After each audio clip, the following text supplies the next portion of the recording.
اور زمین پر کوئی چلنے پھرنے والا نہیں مگر اس کا رزق اللہ کے ذمے ہے.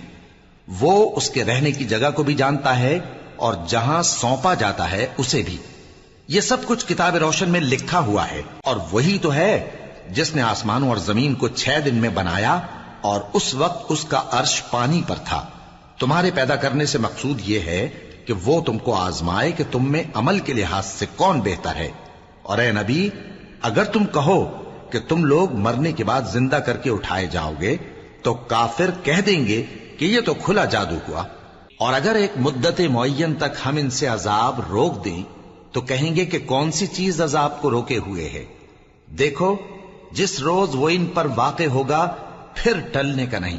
اور جس چیز کا یہ مذاق اڑاتے ہیں وہ ان کو گھیر لے گی. اور اگر ہم انسان کو اپنے پاس سے نعمت بخشیں پھر اس سے اس کو چھین لے تو نا امید اور ناشکرا ہو جاتا ہے. اور اگر تکلیف پہنچنے کے بعد آسائش کا مزہ چکھائیں تو خوش ہو کر کہتا ہے کہ سب سختیاں مجھ سے دور ہو گئیں.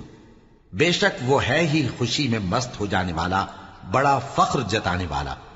ہاں، جنہوں نے صبر کیا اور عمل نیک کیے یہی ہیں جن کے لیے بخشش اور اجر عظیم ہے. تو شاید تم کچھ چیز وہی میں سے جو تمہارے پاس آتی ہے چھوڑ دو اور اس خیال سے تمہارا دل تنگ ہو کہ کافر یہ کہنے لگیں کہ اس پر کوئی خزانہ کیوں نہیں نازل ہوا یا اس کے ساتھ کوئی فرشتہ کیوں نہیں آیا.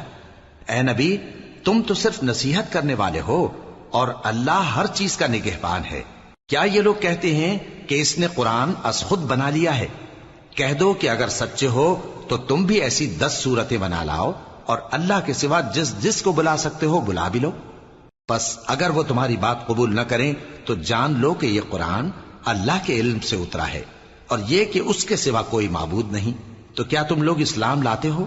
جو لوگ دنیا کی زندگی اور اس کی زیب و زینت کے طالب ہوں ہم ان کے اعمال کا بدلہ انہیں دنیا ہی میں دے دیتے ہیں اور اس میں ان کی حق تلفی نہیں کی جاتی. یہ وہ لوگ ہیں جن کے لیے آخرت میں آتش جہنم کے سوا اور کچھ نہیں. اور جو عمل انہوں نے دنیا میں کیے سب برباد اور جو کچھ یہ کرتے رہے سب ضائع ہوا. بھلا جو لوگ اپنے پروردگار کی طرف سے دلیل روشن رکھتے ہوں اور ان کے ساتھ ایک آسمانی گواہ بھی اس کی جانب سے ہو اور اس سے پہلے موسیٰ کی کتاب ہو جو پیشوا اور رحمت ہے، تو کیا وہ قرآن پر ایمان نہیں لائیں گے؟ یہی لوگ تو اس پر ایمان لاتے ہیں. اور جو کوئی اور فرقوں میں سے اس سے منکر ہو تو اس کا ٹھکانہ آگ ہے. تو تم اس قرآن سے شک میں نہ ہونا، یہ تمہارے پروردگار کی طرف سے حق ہے، لیکن اکثر لوگ ایمان نہیں لاتے. اور اس سے بڑھ کر ظالم کون ہوگا جو اللہ پر جھوٹ باندھے؟ ایسے لوگ اپنے رب کے سامنے پیش کیے جائیں گے اور گواہ کہیں گے کہ یہی لوگ ہیں جنہوں نے اپنے پروردگار پر جھوٹ بولا تھا. سن رکھو کہ ظالموں پر اللہ کی لعنت ہے، جو اللہ کے رستے سے روکتے اور اس میں کجی چاہتی ہیں اور وہ آخرت کا بھی انکار کرتے ہیں. یہ لوگ زمین میں کہیں چھپ کر اللہ کو ہرا نہیں سکتے اور نہ اللہ کے سوا کوئی ان کا حمایتی ہے. اے پیغمبر، ان کو دگنا عذاب دیا جائے گا کیونکہ یہ شدت کفر سے تمہاری بات نہیں سن سکتے تھے اور نہ تم کو دیکھ سکتے تھے. یہی ہیں جنہوں نے اپنے آپ کو خسارے میں ڈالا اور جو کچھ یہ افترا کیا کرتے تھے ان سے جاتا رہا. بلا شبہ یہ لوگ آخرت میں سب سے زیادہ نقصان پانے والے ہیں. جو لوگ ایمان لائے اور عمل نیک کیے اور اپنے پروردگار کے آگے عاجزی کی یہی صاحب جنت ہیں، ہمیشہ اس میں رہیں گے. دونوں فریقوں یعنی کافر و مومن کی مثال ایسی ہے جیسے ایک اندھا بہرا ہو اور ایک دیکھتا سنتا. بھلا دونوں کا حال یکساں ہو سکتا ہے؟ پھر تم سوچتے کیوں نہیں؟ اور ہم نے نوح کو ان کی قوم کی طرف بھیجا تو انہوں نے ان سے کہا کہ میں تم کو کھول کھول کر ڈر سنانے اور یہ پیغام پہنچانے آیا ہوں کہ اللہ کے سوا کسی کی عبادت نہ کرو، مجھے تمہاری نسبت دردناک عذاب کا خوف ہے. تو ان کی قوم کے سردار جو کافر تھے کہنے لگے کہ ہم تم کو اپنے ہی جیسا ایک آدمی دیکھتے ہیں اور یہ بھی دیکھتے ہیں کہ تمہارے پیرو وہی لوگ ہوئے ہیں جو ہم میں ادنا درجے کے ہیں اور وہ بھی سطحی رائے سے، اور ہم تم میں اپنے اوپر کسی طرح کی فضیلت نہیں دیکھتے بلکہ تمہیں جھوٹا خیال کرتے ہیں. فرمایا کہ اے قوم دیکھو تو اگر میں اپنے پروردگار کی طرف سے دلیل روشن رکھتا ہوں اور اس نے مجھے اپنے ہاں سے رحمت بخشی ہو جس کی حقیقت تم سے پوشیدہ ہو گئی ہے، تو کیا ہم اس کے لیے تمہیں مجبور کر سکتے ہیں جبکہ تم اس سے ناخوش ہو؟ اور اے قوم، میں اس نصیحت کے بدلے تم سے مال و زر کا مطالبہ تو نہیں کرتا، میرا صلہ تو اللہ کے ذمے ہے، اور جو لوگ ایمان لائے ہیں میں ان کو نکالنے والا بھی نہیں ہوں، وہ تو اپنے پروردگار سے ملنے والے ہیں، لیکن میں دیکھتا ہوں کہ تم لوگ نادانی کر رہے ہو۔ اے میری قوم، اگر میں ان کو نکال دوں تو اللہ کی گرفت سے بچانے کے لیے کون میری مدد کر سکتا ہے؟ بھلا تم غور کیوں نہیں کرتے؟ اور میں نہ تم سے یہ کہتا ہوں کہ میرے پاس اللہ کے خزانے ہیں، اور نہ یہ کہ میں غیب جانتا ہوں، اور نہ یہ کہتا ہوں کہ میں فرشتہ ہوں، اور نہ ان لوگوں کی نسبت جن کو تم حقارت کی نظر سے دیکھتے ہو یہ کہتا ہوں کہ اللہ ان کو بھلائی یعنی اعمال کی جزا نہیں دے گا۔ جو ان کے دلوں میں ہے اسے اللہ خوب جانتا ہے، اگر میں ایسا کہوں تو بے انصافوں میں ہو جاؤں۔ انہوں نے کہا کہ نوح، تم نے ہم سے جھگڑا تو کیا اور جھگڑا بھی بہت کیا، اب اگر تم سچے ہو تو جس چیز سے ہمیں ڈراتے ہو وہ ہم پر لا نازل کرو۔ نوح نے کہا کہ اس عذاب کو تو اللہ ہی چاہے گا تو نازل کرے گا، اور تم اللہ کو کسی طرح ہرا نہیں سکتے، اور اگر میں یہ چاہوں کہ تمہاری خیر خواہی کروں اور اللہ یہ چاہے کہ تمہیں گمراہ رہنے دے تو میری خیر خواہی تم کو کچھ فائدہ نہیں دے سکتی، وہی تمہارا پروردگار ہے اور تمہیں اسی کی طرف لوٹ کر جانا ہے۔ کیا یہ لوگ کہتے ہیں کہ اس پیغمبر نے قرآن اپنے دل سے بنا لیا ہے؟ کہہ دو کہ اگر میں نے دل سے بنا لیا ہے تو میرے گناہ کا وبال مجھ پر، اور جو گناہ تم کرتے ہو اس سے میں بری الذمہ ہوں۔ اور نوح کی طرف وحی کی گئی کہ تمہاری قوم میں جو لوگ ایمان لا چکے ان کے سوا اور کوئی ایمان نہیں لائے گا، تو جو کام یہ کر رہے ہیں ان کی وجہ سے غم نہ کھاؤ، اور ایک کشتی ہمارے حکم سے ہمارے سامنے بناؤ، اور جو لوگ ظالم ہیں ان کے بارے میں مجھ سے کچھ نہ کہنا، کیونکہ وہ ضرور غرق کر دیے جائیں گے۔ اور نوح نے کشتی بنانا شروع کر دی، اور جب ان کی قوم کے سردار ان کے پاس سے گزرتے تو ان سے تمسخر کرتے، وہ کہتے کہ اگر تم ہم سے تمسخر کرتے ہو تو جس طرح تم ہم سے تمسخر کرتے ہو اسی طرح ایک وقت ہم بھی تم سے تمسخر کریں گے، اور تم کو جلد معلوم ہو جائے گا کہ کس پر عذاب آتا ہے جو اسے رسوا کرے گا، اور کس پر ہمیشہ کا عذاب نازل ہوتا ہے، یہاں تک کہ جب ہمارا حکم آ پہنچا اور تنور جوش مارنے لگا تو ہم نے نوح کو حکم دیا کہ ہر قسم کے پالتو جانوروں میں سے جوڑا جوڑا یعنی ایک ایک نر اور ایک ایک مادہ لے لو، اور جس شخص کی نسبت حکم ہو چکا ہے کہ ہلاک ہو جائے گا اس کو چھوڑ کر اپنے گھر والوں کو اور جو ایمان لایا ہو اس کو کشتی میں سوار کر لو، اور ان کے ساتھ ایمان بہت ہی کم لوگ لائے تھے۔ نوح نے کہا کہ اللہ کا نام لے کر کہ اسی کے کرم سے اس کا چلنا اور ٹھہرنا ہے، اس میں سوار ہو جاؤ، بے شک میرا پروردگار بخشنے والا ہے، مہربان ہے۔ اور وہ ان کو لے کر طوفان کی لہروں میں چلنے لگی۔ لہریں کیا تھیں؟ گویا پہاڑ تھے۔ اس وقت نوح نے اپنے بیٹے کو جو کشتی سے الگ تھا پکارا کہ بیٹا ہمارے ساتھ سوار ہو جا اور کافروں میں شامل نہ ہو۔ اس نے کہا کہ میں ابھی پہاڑ سے جا لگوں گا، وہ مجھے پانی سے بچا لے گا۔ فرمایا کہ آج اللہ کے عذاب سے کوئی بچانے والا نہیں اور نہ کوئی بچ سکتا ہے مگر وہی جس پر اللہ رحم کرے۔ اتنے میں دونوں کے درمیان لہر حائل ہو گئی اور وہ ڈوب کر رہ گیا، اور حکم دیا گیا کہ اے زمین اپنا پانی نگل جا اور اے آسمان تھم جا، اور پانی خشک ہو گیا اور کام تمام کر دیا گیا، اور کشتی کوہ جودی پر جا ٹھہری، اور کہہ دیا گیا کہ بے انصاف لوگوں پر لعنت۔ اور نوح نے اپنے پروردگار کو پکارا اور کہا کہ پروردگار، میرا بیٹا بھی میرے گھر والوں میں ہے، تو اس کو بھی نجات دے، تیرا وعدہ سچا ہے اور تو بہترین حاکم ہے۔ اللہ نے فرمایا کہ اے نوح، وہ تیرے گھر والوں میں نہیں ہے، وہ تو سراسر بد عمل ہے، تو جس چیز کی تم کو حقیقت معلوم نہیں اس کے بارے میں مجھ سے درخواست ہی نہ کرو، اور میں تم کو نصیحت کرتا ہوں کہ نادان نہ بنو۔ نوح نے کہا پروردگار، میں تجھ سے پناہ مانگتا ہوں کہ ایسی چیز کی تجھ سے درخواست کروں جس کی حقیقت مجھے معلوم نہیں، اور اگر تو مجھے نہیں بخشے گا اور مجھ پر رحم نہیں فرمائے گا تو میں تباہ ہو جاؤں گا۔ حکم ہوا کہ نوح ہماری طرف سے سلامتی اور برکتوں کے ساتھ جو تم پر اور تمہارے ساتھ کی جماعتوں پر نازل کی گئی ہیں اتر آؤ، اور کچھ اور جماعتیں ہوں گی جن کو ہم دنیا کے فوائد سے بہرہ مند کریں گے، پھر ان کو ہماری طرف سے عذاب علیم پہنچے گا۔ یہ حالات غیب کی خبروں میں سے ہیں جو ہم تمہاری طرف بھیجتے ہیں، اور اس سے پہلے نہ تم ہی ان کو جانتے تھے اور نہ تمہاری قوم ہی ان سے واقف تھی، تو صبر کرو کہ انجام پرہیزگاروں ہی کا بھلا ہے۔ اور ہم نے قوم عاد کی طرف ان کے بھائی ہود کو بھیجا. انہوں نے کہا اے میری قوم، اللہ ہی کی عبادت کرو، اس کے سوا تمہارا کوئی معبود نہیں. تم شرک کر کے اللہ پر محض بہتان باندھتے ہو. میری قوم، میں اس واض و نصیحت کا تم سے کچھ صلہ نہیں مانگتا. میرا صلہ تو اس کے ذمے ہے جس نے مجھے پیدا کیا. بھلا تم سمجھتے کیوں نہیں؟ اور اے قوم، اپنے پروردگار سے بخشش مانگو، پھر اس کے آگے توبہ کرو. وہ تم پر آسمان سے موسلا دھار بارش برسائے گا اور تمہاری طاقت پر طاقت بڑھائے گا. اور دیکھو، گناہگار بن کر روگردانی نہ کرو. وہ بولے ہود، تم ہمارے پاس کوئی دلیل ظاہر نہیں لائے، اور ہم صرف تمہارے کہنے سے نہ اپنے معبودوں کو چھوڑنے والے ہیں اور نہ تم پر ایمان لانے والے ہیں. ہم تو یہ سمجھتے ہیں کہ ہمارے کسی معبود نے تمہیں تکلیف پہنچا کر دیوانہ کر دیا ہے. انہوں نے کہا کہ میں اللہ کو گواہ کرتا ہوں اور تم بھی گواہ رہو کہ جن کو تم اللہ کا شریک بناتے ہو میں ان سے بیزار ہوں. یعنی جن کی اللہ کے سوا عبادت کرتے ہو، تو تم سب مل کر میرے بارے میں جو تدبیر کرنی چاہو کر لو اور مجھے مہلت نہ دو. میں اللہ پر، جو میرا اور تمہارا سب کا پروردگار ہے، بھروسہ رکھتا ہوں.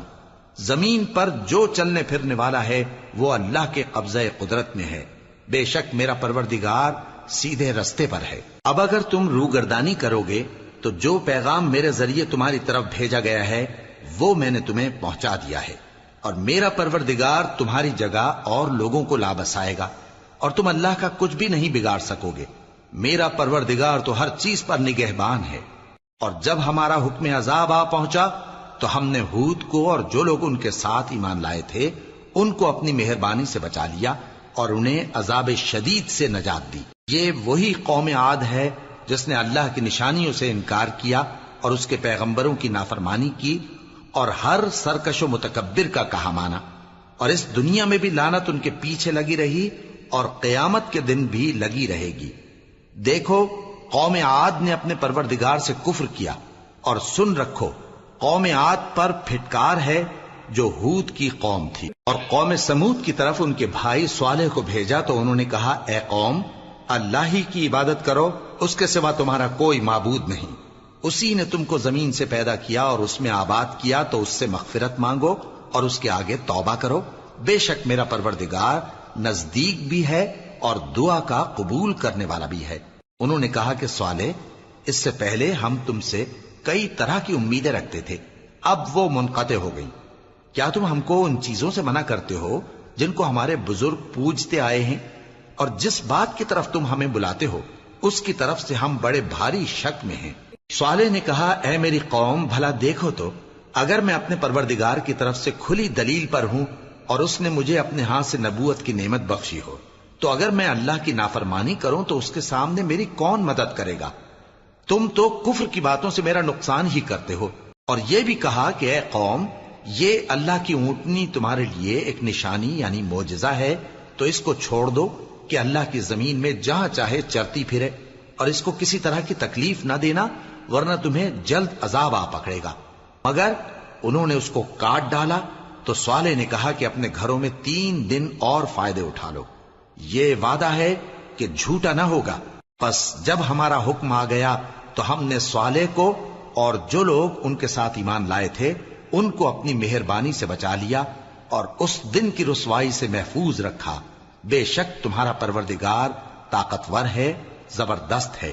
اور جن لوگوں نے ظلم کیا تھا ان کو چنگھاڑ کی صورت میں عذاب نے آ پکڑا تو وہ اپنے گھروں میں اوندھے پڑے رہ گئے، گویا کبھی ان میں بسے ہی نہ تھے. سن رکھو کہ قوم سمود نے اپنے پروردگار سے کفر کیا، اور سن رکھو قوم سمود پر پھٹکار ہے. اور ہمارے فرشتے ابراہیم کے پاس بشارت لے کر آئے تو سلام کہا، انہوں نے بھی جواب میں سلام کہا.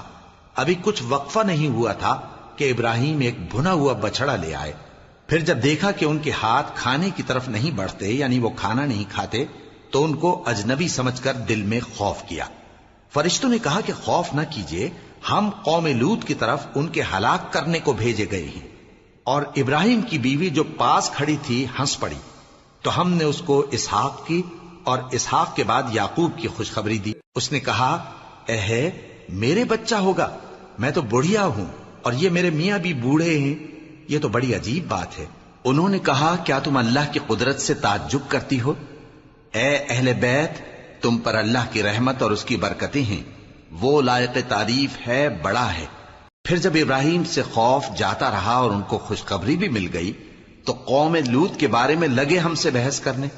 بے شک ابراہیم بڑے تحمل والے، نرم دل اور رجوع کرنے والے تھے۔ اے ابراہیم، اس بات کو جانے دو، تمہارے پروردگار کا حکم آ پہنچا ہے اور ان لوگوں پر عذاب آنے والا ہے جو کبھی نہیں ٹلنے کا۔ اور جب ہمارے فرشتے لوط کے پاس آئے تو وہ ان کے آنے سے غمناک اور تنگ دل ہوئے اور کہنے لگے کہ آج کا دن بڑی مشکل کا دن ہے۔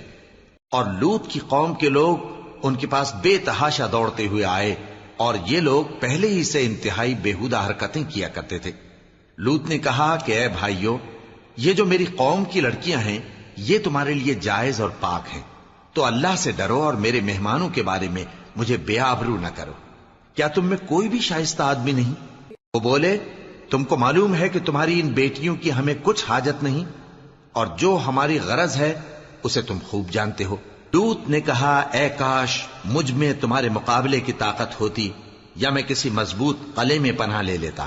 فرشتوں نے کہا اے لوط، ہم تمہارے پروردگار کے فرشتے ہیں، یہ لوگ ہرگز تم تک نہیں پہنچ سکیں گے، تو کچھ رات رہے سے اپنے گھر والوں کو لے کر چل دو اور تم میں سے کوئی شخص پیچھے مڑ کر نہ دیکھے مگر تمہاری بیوی کے جو آفت ان پر پڑنے والی ہے وہی اس پر بھی پڑے گی۔ ان کے عذاب کے وعدے کا وقت صبح ہے، اور کیا صبح کچھ دور ہے؟ پھر جب ہمارا حکم آیا ہم نے اس بستی کو الٹ کر نیچے اوپر کر دیا اور ان پر پتھر کی تہ بتہ کنکریاں برسائیں جن پر تمہارے پروردگار کے ہاں سے نشان کیے ہوئے تھے، اور وہ بستی ان ظالموں سے کچھ دور نہیں۔ اور مدین کی طرف ان کے بھائی شعیب کو بھیجا تو انہوں نے کہا کہ اے قوم، اللہ ہی کی عبادت کرو کہ اس کے سوا تمہارا کوئی معبود نہیں، اور ناپ اور تول میں کمی نہ کیا کرو، میں تو تم کو آسودہ حال دیکھتا ہوں، اور اگر تم ایمان نہ لاؤ گے تو مجھے تمہارے بارے میں ایک ایسے دن کے عذاب کا خوف ہے جو تم کو گھیر کر رہے گا۔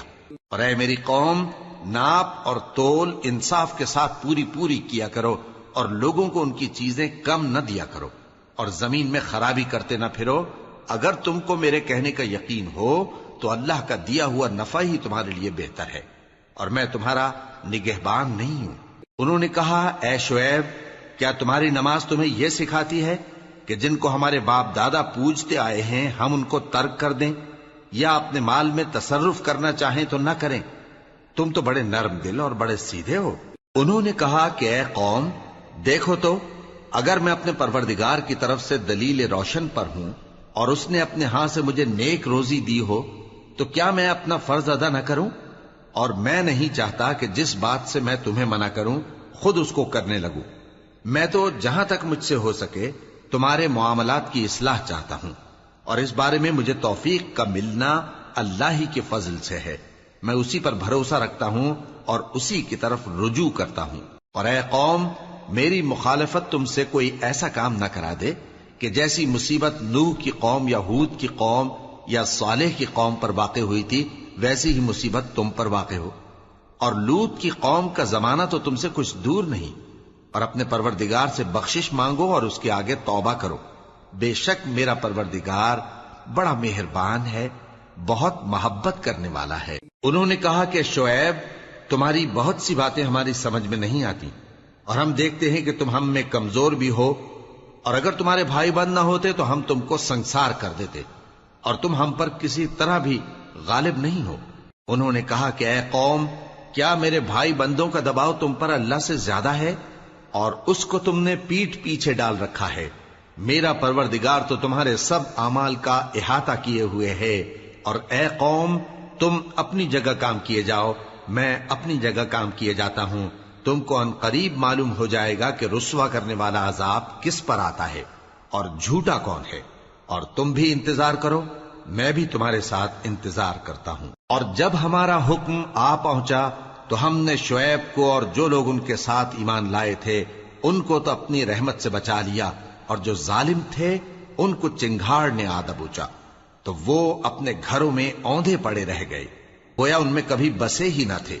سن رکھو کہ مدین پر ویسی ہی پھٹکار ہے جیسی سمود پر پھٹکار تھی، اور ہم نے موسیٰ کو اپنی نشانیاں اور دلیل روشن دے کر بھیجا فرعون اور اس کے سرداروں کی طرف، تو وہ فرعون ہی کے حکم پر چلتے رہے، حالانکہ فرعون کا حکم درست نہیں تھا۔ وہ قیامت کے دن اپنی قوم کے آگے آگے چلے گا، پھر ان کو دوزخ میں جا اتارے گا، اور جس مقام پر وہ اتارے جائیں گے وہ برا ہے۔ اور اس جہان میں بھی لعنت ان کے پیچھے لگا دی گئی، اور قیامت کے دن بھی پیچھے لگی رہے گی۔ جو انعام ان کو ملا ہے برا ہے۔ یہ پرانی بستیوں کے تھوڑے سے حالات ہیں جو ہم تم سے بیان کرتے ہیں، ان میں سے بعض تو باقی ہیں اور بعض تہس نہس ہو گئیں۔ اور ہم نے ان لوگوں پر ظلم نہیں کیا بلکہ انہوں نے خود اپنے اوپر ظلم کیا۔ غرض جب تمہارے پروردگار کا حکم آ پہنچا تو جن معبودوں کو وہ اللہ کے سوا پکارا کرتے تھے وہ ان کے کچھ بھی کام نہ آئے، اور بربادی کے سوا انہیں اور کچھ نہ دے سکے۔ اور تمہارا پروردگار جب نافرمان بستیوں کو پکڑا کرتا ہے تو اس کی پکڑ اسی طرح کی ہوتی ہے، بے شک اس کی پکڑ دکھ دینے والی سخت ہے۔ ان قصوں میں اس شخص کے لیے جو عذاب آخرت سے ڈرے عبرت ہے۔ یہ وہ دن ہوگا جس میں سب اکٹھے کیے جائیں گے، اور یہی وہ دن ہوگا جس میں سب اللہ کے روبرو حاضر کیے جائیں گے، اور ہم اس کے لانے میں ایک وقت معین تک تاخیر کر رہے ہیں۔ جس روز وہ آ جائے گا تو کوئی شخص اللہ کے حکم کے بغیر بول بھی نہیں سکے گا۔ پھر ان میں سے کچھ بدبخت ہوں گے اور کچھ نیک بخت۔ تو جو بدبخت ہوں گے وہ دوزخ میں ڈال دیے جائیں گے، اس میں ان کو چلانا اور دھاڑنا ہوگا۔ جب تک آسمان و زمین ہیں وہ اسی میں رہیں گے مگر جتنا تمہارا پروردگار چاہے، بے شک تمہارا پروردگار جو چاہتا ہے کر دیتا ہے۔ اور جو نیک بخت ہوں گے وہ بہشت میں داخل کیے جائیں گے، اور جب تک آسمان اور زمین ہیں ہمیشہ اسی میں رہیں گے مگر جتنا تمہارا پروردگار چاہے۔ یہ اللہ کی بخشش ہے جو کبھی منقطع نہیں ہوگی۔ تو یہ لوگ جو غیر اللہ کی پرستش کرتے ہیں اس سے تم شک میں نہ پڑنا، یہ اسی طرح پرستش کرتے ہیں جس طرح پہلے سے ان کے باپ دادا پرستش کرتے آئے ہیں، اور ہم ان کو ان کا حصہ پورا پورا بغیر کچھ کم کیے دینے والے ہیں۔ اور ہم نے موسیٰ کو کتاب دی تو اس میں اختلاف کیا گیا، اور اگر تمہارے پروردگار کی طرف سے ایک بات پہلے نہ ہو چکی ہوتی تو ان میں فیصلہ کر دیا جاتا، اور وہ تو اس کی طرف سے بڑے بھاری شک میں پڑے ہوئے ہیں۔ اور تمہارا پروردگار ان سب کو قیامت کے دن ان کے اعمال کا پورا پورا بدلہ دے گا، بے شک جو عمل یہ کرتے ہیں وہ اس سے واقف ہے۔ سو اے پیغمبر، جیسا تم کو حکم ہوتا ہے اس پر تم اور جو لوگ تمہارے ساتھ تائب ہوئے ہیں قائم رہو، اور حد سے تجاوز نہ کرنا، وہ تمہارے سب اعمال کو دیکھ رہا ہے۔ اور مسلمانوں، جو لوگ ظالم ہیں ان کی طرف مائل نہ ہونا، نہیں تو تمہیں بھی دوزخ کی آگ آ لپٹے گی، اور اللہ کے سوا تمہارے کوئی دوست نہیں ہوں گے، پھر تمہیں کوئی مدد بھی نہ ملے گی۔ اور دن کے دونوں سروں یعنی صبح اور شام کے اوقات میں اور رات کی چند ساعتوں میں نماز پڑھا کرو، کچھ شک نہیں کہ نیکیاں گناہوں کو دور کر دیتی ہیں۔ یہ ان کے لیے نصیحت ہے جو نصیحت قبول کرنے والے ہیں۔ اور صبر کیے رہو کہ اللہ نیکوکاروں کا اجر ضائع نہیں کرتا۔ تو جو امتیں تم سے پہلے گزر چکی ہیں ان میں ایسے ہوش مند کیوں نہ ہوئے جو ملک میں خرابی کرنے سے روکتے؟ ہاں، ایسے تھوڑے سے تھے جن کو ہم نے ان میں سے نجات بخشی، اور جو ظالم تھے وہ انہی باتوں کے پیچھے لگے رہے جن میں عیش و آرام تھا، اور وہ گناہوں میں ڈوبے ہوئے تھے۔ اور تمہارا پروردگار ایسا نہیں ہے کہ بستیوں کو جبکہ وہاں کے باشندے نیکوکار ہوں از راہ ظلم تباہ کر دے۔ اور اگر تمہارا پروردگار چاہتا تو تمام لوگوں کو ایک ہی جماعت کر دیتا، اور وہ برابر اختلاف کرتے رہیں گے، مگر جن پر تمہارا پروردگار رحم فرمائے، اور اسی لیے اس نے ان کو پیدا کیا ہے۔ اور تمہارے پروردگار کا قول پورا ہو گیا کہ میں دوزخ کو جنوں اور انسانوں سب سے بھر دوں گا۔ اور اے نبی اور پیغمبروں کے وہ سب حالات جو ہم تم سے بیان کرتے ہیں ان سے ہم تمہارے دل کو جمائے رکھتے ہیں، اور ان حالات میں تمہارے پاس حق پہنچ گیا، اور یہ مومنوں کے لیے نصیحت اور عبرت ہے۔ اور جو لوگ ایمان نہیں لائے ان سے کہہ دو کہ تم اپنی جگہ عمل کیے جاؤ، ہم اپنی جگہ عمل کیے جاتے ہیں، اور نتیجہ اعمال کا تم بھی انتظار کرو، ہم بھی انتظار کرتے ہیں۔ اور آسمانوں اور زمین کی چھپی چیزوں کا علم اللہ ہی کو ہے، اور تمام معاملات اسی کی طرف رجوع کیے جائیں گے تو اسی کی عبادت کرو اور اسی پر بھروسہ رکھو، اور جو کچھ تم لوگ کر رہے ہو تمہارا پروردگار اس سے بے خبر نہیں۔ شروع اللہ کا نام لے کر جو بڑا مہربان نہایت رحم والا ہے۔ الف لام را، یہ کتاب روشن کی آیتیں ہیں۔ ہم نے اس قرآن کو عربی میں نازل کیا ہے تاکہ تم لوگ سمجھ سکو۔ اے پیغمبر، ہم اس قرآن کے ذریعے سے جو ہم نے تمہاری طرف بھیجا ہے تمہیں ایک نہایت اچھا قصہ سناتے ہیں، اور تم اس سے پہلے بے خبر تھے۔ جب یوسف نے اپنے والد سے کہا کہ ابا، میں نے خواب میں 11 ستاروں اور سورج اور چاند کو دیکھا ہے، دیکھتا کیا ہوں کہ وہ مجھے سجدہ کر رہی ہیں۔ انہوں نے کہا کہ بیٹا، اپنے خواب کا ذکر اپنے بھائیوں سے نہ کرنا، نہیں تو وہ تمہارے حق میں کوئی چال چلیں گے۔ کچھ شک نہیں کہ شیطان انسان کا کھلا دشمن ہے، اور اسی طرح اللہ تمہیں برگزیدہ و ممتاز کرے گا اور خواب کی باتوں کی تعبیر کا علم سکھائے گا، اور جس طرح اس نے اپنی نعمت پہلے تمہارے دادا پر دادا ابراہیم اور اسحاق پر پوری کی تھی، اسی طرح تم پر اور اولاد یعقوب پر پوری کرے گا۔ بے شک تمہارا پروردگار سب کچھ جاننے والا ہے، حکمت والا ہے۔ ہاں، یوسف اور ان کے بھائیوں کے قصے میں پوچھنے والوں کے لیے بہت سی نشانیاں ہیں۔ جب انہوں نے آپس میں تذکرہ کیا کہ یوسف اور اس کا بھائی ابا کو ہم سے زیادہ پیارے ہیں، حالانکہ ہم جماعت کی جماعت ہیں، کچھ شک نہیں کہ ابا کھلی غلطی پر ہیں، یوسف کو یا تو جان سے مار ڈالو یا کسی ملک میں پھینک آؤ، پھر ابا کی توجہ صرف تمہاری طرف ہو جائے گی، اور اس کے بعد تم نیک لوگوں میں ہو جاؤ گے۔ ان میں سے ایک کہنے والے نے کہا کہ یوسف کو جان سے نہ مارو، کسی اندھے کنویں میں ڈال دو کہ کوئی راہگیر اسے نکال کر کسی دوسرے ملک میں لے جائے گا۔ اگر تم کو کرنا ہی ہے تو یوں کرو۔ یہ مشورہ کر کے وہ اپنے والد سے کہنے لگے کہ ابا جان، کیا سبب ہے کہ آپ یوسف کے بارے میں ہمارا اعتبار نہیں کرتے؟ حالانکہ ہم اس کے خیر خواہ ہیں، کل اسے ہمارے ساتھ بھیج دیجئے کہ خوب میوے کھائے اور کھیلے کودے، ہم اس کے نگہبان ہیں۔ انہوں نے کہا کہ یہ امر مجھے غمناک کیے دیتا ہے کہ تم اسے لے جاؤ، یعنی وہ مجھ سے جدا ہو جائے، اور مجھے یہ بھی خوف ہے کہ تم کھیل میں اس سے غافل ہو جاؤ اور اسے بھیڑیا کھا جائے۔ وہ کہنے لگے کہ اگر ہماری موجودگی میں کہ ہم ایک طاقتور جماعت ہیں اسے بھیڑیا کھا گیا تو ہم بڑے نقصان میں پڑ گئے۔ غرض جب وہ اس کو لے گئے اور اس بات پر اتفاق کر لیا کہ اس کو اندھے کنویں میں ڈال دیں، اور ہم نے یوسف کی طرف وحی بھیجی کہ ایک وقت ایسا آئے گا کہ تم انہیں ان کے اس سلوک سے آگاہ کرو گے، اور ان کو اس وحی کی کچھ خبر نہ ہوگی۔ اور یہ حرکت کر کے وہ رات کے وقت باپ کے پاس روتے ہوئے آئے، کہنے لگے کہ ابا جان، ہم تو دوڑنے اور ایک دوسرے سے آگے نکلنے میں مصروف ہو گئے اور یوسف کو اپنے اسباب کے پاس چھوڑ گئے تو اسے بھیڑیا کھا گیا، اور آپ ہماری بات کو گو ہم سچ ہی کہتے ہیں باور نہیں کریں گے، اور ان کے کرتے پر جھوٹ موٹ کا لہو بھی لگا لائے۔ یعقوب نے کہا کہ یوں نہیں ہے، بلکہ تم اپنے دل سے یہ بات بنا لائے ہو۔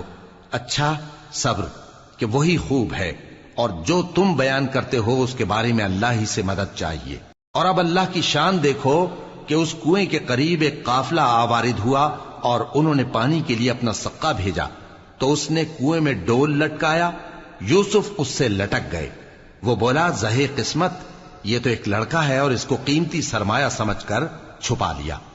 اور جو کچھ وہ کرتے تھے اللہ کو خوب معلوم تھا، اور انہوں نے اس کو تھوڑی سی قیمت یعنی مادود چند درہموں پر بیچ ڈالا، اور وہ اس سے بیزار ہو رہے تھے۔ اور مصر میں جس شخص نے اس کو خریدا، اس نے اپنی بیوی سے جس کا نام زلیخا تھا کہا کہ اس کو عزت و اکرام سے رکھو، عجب نہیں کہ یہ ہمیں فائدہ دے یا ہم اسے بیٹا بنا لیں۔ اس طرح ہم نے یوسف کو سرزمین مصر میں جگہ دی، اور غرض یہ تھی کہ ہم ان کو خواب کی باتوں کی تعبیر سکھائیں، اور اللہ اپنے کام پر غالب ہے لیکن اکثر لوگ نہیں جانتے۔ اور جب وہ اپنی جوانی کو پہنچے تو ہم نے ان کو دانائی اور علم عطا کیا، اور نیکوکاروں کو ہم اسی طرح بدلہ دیا کرتے ہیں۔ اور جس عورت کے گھر میں وہ رہتے تھے اس نے ان کو اپنی طرف مائل کرنا چاہا، اور دروازے بند کر کے کہنے لگی، یوسف جلدی آؤ۔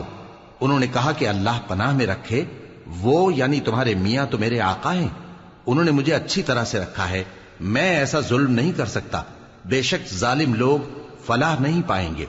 اور اس عورت نے ان کا قصد کیا اور انہوں نے اس کا قصد کیا۔ اگر وہ اپنے پروردگار کی نشانی نہ دیکھتے تو جو ہوتا سو ہوتا۔